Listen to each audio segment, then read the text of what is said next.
Yes. Yeah.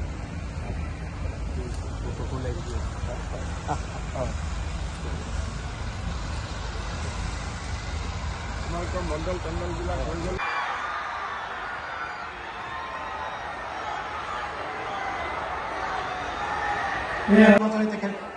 আগবাঢ়িছে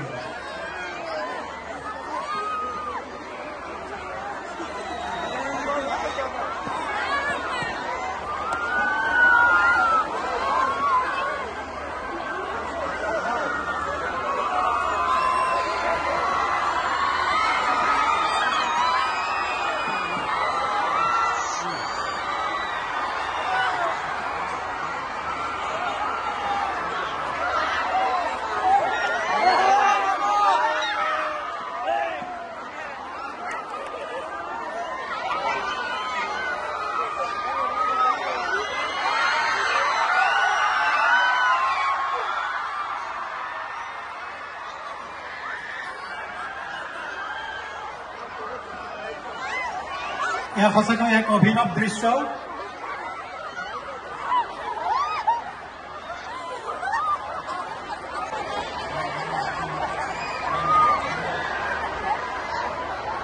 ছাত্ৰ ছাত্ৰীসকলৰ প্ৰতি চতুৰ্থগৰাকী Nagaon group girls HSS Nabakarna Gogoi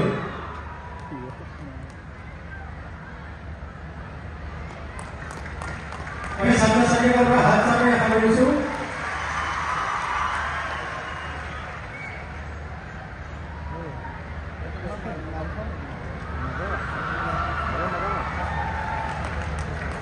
এয়া নৱকৰ্ণা গগৈ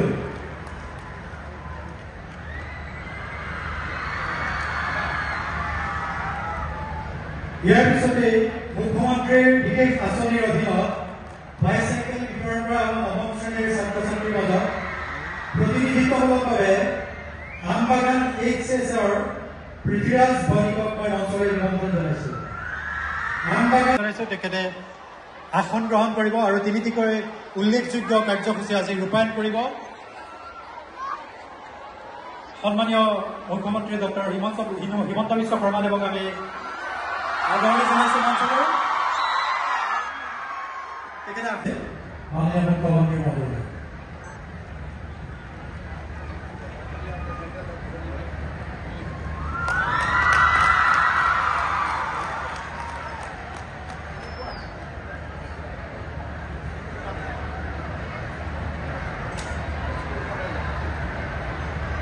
Kolpaya Memorial HSSৰ পলজিৎ মুদৈ তেখেতক আমি মঞ্চলৈ মাতিছো পলজিৎ মুদৈ তাৰপিছতে আহিব কলিয়াবৰ কলেজৰ হিমাদ্ৰী দাস আমি হিমাদ্ৰী দাসক মঞ্চলৈ মাতিছো মইতো পাই আছো ধুনীয়া Kolpaya Memorial HSSৰ পলজিৎ মুদৈ তেখেতক আমি মঞ্চলৈ মাতিছো পলজিৎ মুদৈ তাৰপিছতে আহিব কলিয়াবৰ কলেজৰ হিমাদ্ৰী দাস আমি হিমাদ্ৰী দাসক মঞ্চলৈ মাতিছো মইতো পাই আছো ধুনীয়া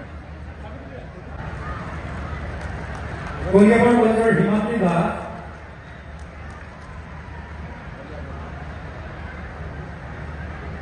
তাৰপিছত কলিয়াবৰ কলেজৰ জ্যোতিস্মিতা শইকীয়া তেখেতক আমি মঞ্চলৈ মাতিছো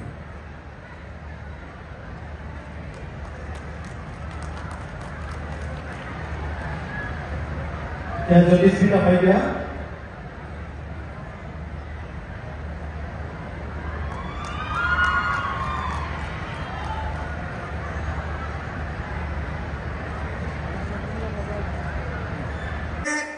শিক্ষা গ্ৰহণৰ ক্ষেত্ৰত দৰিদ্ৰতা প্ৰতিবন্ধক হ'ব নোৱাৰে তাৰ বাবে আমি আন বহুবোৰ আঁচনি ৰূপায়ণ কৰোঁ বিশেষকৈ 60 গৰাকী শিক্ষাৰ্থী যি নেকি নৱমমান শ্ৰেণীত পঢ়ি আছে তেখেতসকলক আমি আজি এই অনুষ্ঠানৰ জৰিয়তে সম্পূৰ্ণভাৱে অসমে খোজ কাঢ়িছে আমি চাওঁতে হত্যা হিংসা আন্দোলন আৰু নিৰাশাৰ অসমখনৰ পৰিৱৰ্তে আজি আমি বিকাশৰ উৎসৱ পালন কৰিছো কোনোবা জিলালৈ গৈছো, কাৰোবাৰ হাতত যদি স্কুটি তুলি দিছো, কাৰোবাৰ হাতত চাইকেল।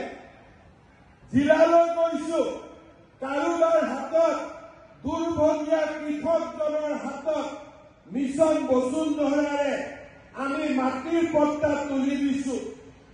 আৰু আন এখন জিলালৈ গৈ দুখনী মাতৃৰ চকুলো মচি সন্তানৰ হাতত নিযুক্তি পত্ৰ তুলি দিছো।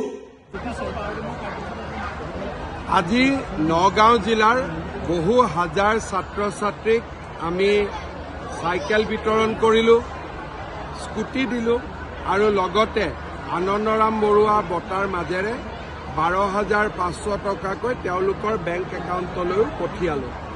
সমগ্ৰ ৰাজ্যখনত এই বিকাশৰ 12 দিনে 20 লাখতকৈও অধিক লোকক উপকৃত কৰিব আৰু প্ৰতিখন জিলাতে আমাৰ মন্ত্ৰীসকল গৈছে, ক'ৰবাত ময়ো গৈছোঁ আৰু আমি সকলোৱে লগ লাগি অসমৰ জনসাধাৰণৰ মাজত এটা উৎসাহ আৰু উদ্দীপনাৰ পৰিৱেশ এটা সৃষ্টি কৰিব খুজিছোঁ। নতুন বছৰটো যাতে সকলোৰে কাৰণে ভাল হয়, আমি এটা নতুন সংকল্পৰ পথেৰে আগুৱাই যাবলৈ প্ৰচেষ্টা কৰিছোঁ। Multiple FIR lost against Rahul Gandhi over yesterday. What do you want to say on it? Rahul গান্ধীৰ যোৱাকালি যি ব্যৱহাৰ, সেই ব্যৱহাৰে আমাক সকলোকে স্তম্ভিত কৰিছে। এজন এমপিয়ে এজন বয়োজ্যেষ্ঠ এমপিক ঠেলা মাৰা, নাগালেণ্ডৰ আমাৰ মহিলা সাংসদক শাৰীৰিকভাৱে অপদস্থ কৰা, এই যিবিলাক ঘটনা যোৱাকালি আমি শুনিছোঁ, সেইবিলাক নোহোৱা নোপোজা ঘটনা। আমি আমাৰ জীৱনত কেতিয়াও এনেকুৱা দেখাও নাছিলোঁ, শুনাও নাছিলোঁ। মই ভাবোঁ যে ৰাহুল গান্ধীৰ আচল চৰিত্ৰ মইতো আগতেই জানো তেওঁৰ চৰিত্ৰ, এতিয়া তেওঁৰ চৰিত্ৰ ৰাইজৰ সন্মুখলৈও আহিছে আৰু ৰাইজে লাহে লাহে বুজি পাব যে এনেকুৱা নেতাই আমাৰ দেশলৈ খালি অন্ধকাৰ নমাই আনিব। তেওঁলোকে ক'তো আমাক আশা নেদেখুৱাই, পোহৰ নেদেখুৱাই সমাজখনক বিভক্ত কৰিব, সমাজখনক অন্যায় কৰিব।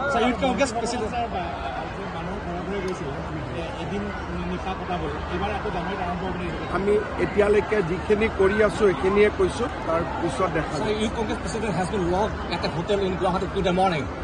তেওঁলোকে হিমাচলৰ পৰা অসমত উৎপাত কৰিব আহিছে, গতিকে জেলতে যাব লাগিছিল, কিন্তু তথাপিতো হোটেলত থৈ দিয়া হৈছে। বেলেগ ষ্টেটত হলেতো জেলত দি দিলেহেঁতেন, কিন্তু অসম মৰমীয়াল ৰাজ্যৰ কাৰণে হোটেলতে ৰাখি থোৱা হৈছে। ভূপেন বৰাই হওক, ৰিপুণ বৰাই হওক বা কংগ্ৰেছৰ যোনেই নহওক কিয়, তেওঁলোকে যোৱা কেইদিনমানৰ পৰা গুৱাহাটীত এটা গুলীচালনা হোৱাটো বিচাৰি আছে। কংগ্ৰেছৰ 2-3জন নেতাৰ মাজত কোনে ডাঙৰ নেতা হ'ব তাৰ প্ৰতিযোগিতা চলিছে আৰু সেই প্ৰতিযোগিতাখনত গুৱাহাটীৰ মানুহক তেওঁলোকে পণবন্দী কৰি আছে। কাৰণ ফায়াৰিং কৰাৰ পিছত সেই ফায়াৰিংটোতো কংগ্ৰেছৰ গাতো পৰিব পাৰে, বিজেপিৰ গাতো পৰিব পাৰে। যোৱা কালিৰ পৰা তেওঁলোকে চেষ্টা চলাইছে, অমুকত যাম, অমুক ভাঙিম, গেট ভাঙিম, কি কাৰণে নাজানো। আমিও কংগ্ৰেছ কৰিছোঁ, কেতিয়াও পলিটিকেল পাৰ্টি আন্দোলনকাৰী নহয়। পলিটিকেল পাৰ্টিৰ আন্দোলন হয় ইলেকশ্যনৰ বাকচত, আৰু যি কৰিব খোজে মন্ত্ৰী বিধায়ক হৈ পৰে। ৰাজনীতি কৰা দল কেতিয়াও ছাত্ৰ সংগঠন হ'ব নোৱাৰে, যুৱ সংগঠন হ'ব নোৱাৰে। আন্দোলন কৰাটো পলিটিকেল পাৰ্টিজৰ কাম নহয়। তেওঁলোকে গুৱাহাটীত এটা গণ্ডগোল হোৱাটো বিচাৰিছে আৰু আমিও চাম যাতে তেওঁলোকে গণ্ডগোল কৰিব নোৱাৰে। মই তাত মোৰ ক'বলগীয়া একো নাই, এইটো তেওঁলোকে জানে। বেমাৰ আছিল নাছিল এইবিলাক বিষয়ে মই মন্তব্য দিব নোখোজো।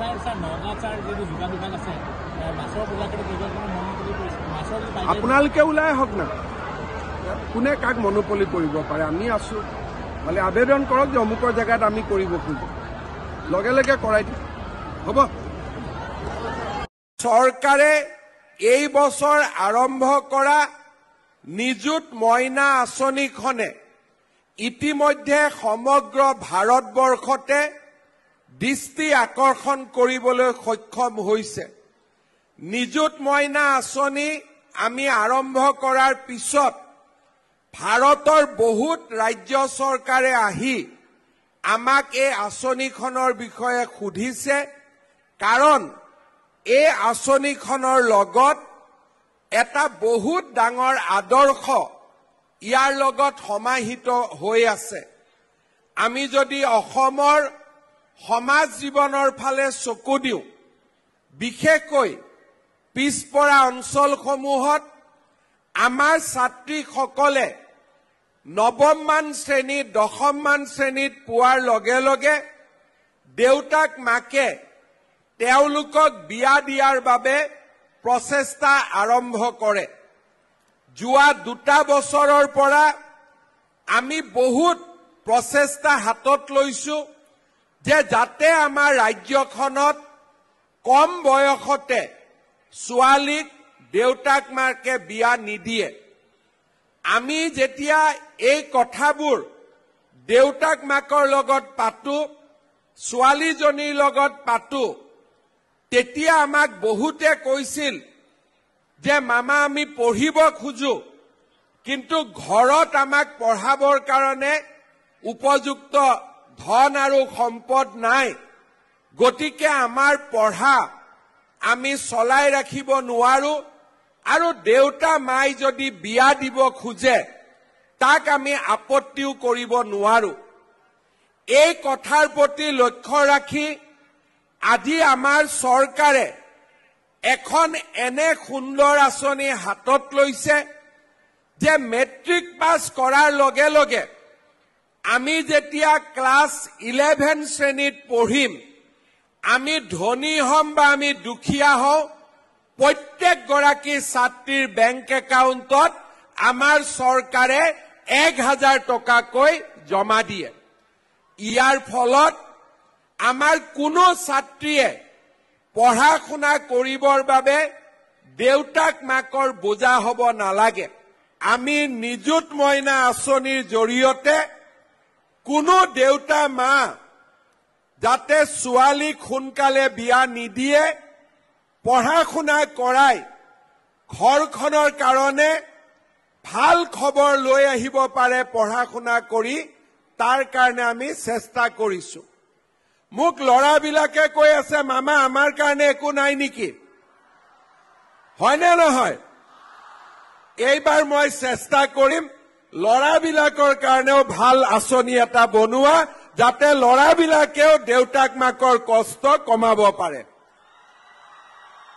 আমাৰ ভৱিষ্যতৰ উপাৰ্জন আৰু ভৱিষ্যতৰ জীৱন প্ৰযুক্তিয়ে নিৰ্মাণ কৰিব। সেইকাৰণে আমি প্ৰযুক্তিসমূহৰ বিষয়ে জনা, প্ৰযুক্তিসমূহৰ বিষয়ে থকা কিতাপ আৰু নিজৰ মোবাইলটো ফেচবুকৰ কাৰণে ব্যৱহাৰ নকৰি বা কোনে কি ফেচবুকত ধুনীয়াকৈ ৰীল বনালে তাৰ কথা চিন্তা নকৰি আমাৰ হাতত থকা মোবাইলেদি আমি বুজিবলৈ চেষ্টা কৰিব লাগে আৰ্টিফিচিয়েল ইন্টেলিজেন্স মানে কি, 3D টেকনলজি মানে কি, ইন্টাৰনেট অফ থিংস মানে কি, IoT মানে কি, ৰবটিক্স মানে কি, কোৱান্টাম ফিজিক্স মানে কি। দেউতাই দিয়া মোবাইলটোত এনেকুৱা শব্দবিলাক টাইপ কৰি আমি যদি অলপ অলপ হলেও বুজিবলৈ চেষ্টা কৰো, আমাৰ জ্ঞানৰ চকু মুকলি হ'ব। আমি নগাঁৱত আছো, জুৰিয়াত আছো, ৰূপহীত আছো, কামপুৰত আছো, বৰহমপুৰত আছো, তাৰ মানে ইয়াক নুবুজায় যে আমি এজন প্ৰযুক্তি সম্পন্ন যুৱক যুৱতী হ'ব নোৱাৰো। আজি বেংগলোৰ, সান ফ্ৰান্সিস্কো প্ৰযুক্তিৰ যিবিলাক স্থান আছে, সেই স্থানত তাৰ ল'ৰা ছোৱালী নাথাকে। সেই স্থানত বিশ্বৰ গাঁৱৰ ভিতৰত থকা অথচ জ্ঞানক জয় কৰিব খোজা এই ল'ৰা ছোৱালীবিলাকে এদিন নিজৰ ভৰিৰ ওপৰত নিজে থিয় হৈ তেওঁলোকে গৈ তাতে জ্ঞানৰ সন্ধান কৰে। আমি গাঁৱত আছো মানে ইয়ে নুবুজায় যে আমাৰ দৃষ্টিভংগীও পিছপৰা, গাঁৱত আছো কাৰণে পিছপৰা হ'ব লাগিব। আমাৰ ভাৰতৰ দৰ্শনে বিশ্বাস কৰে যে গাঁৱৰ পৰাই সভ্যতাই গঢ় লয়।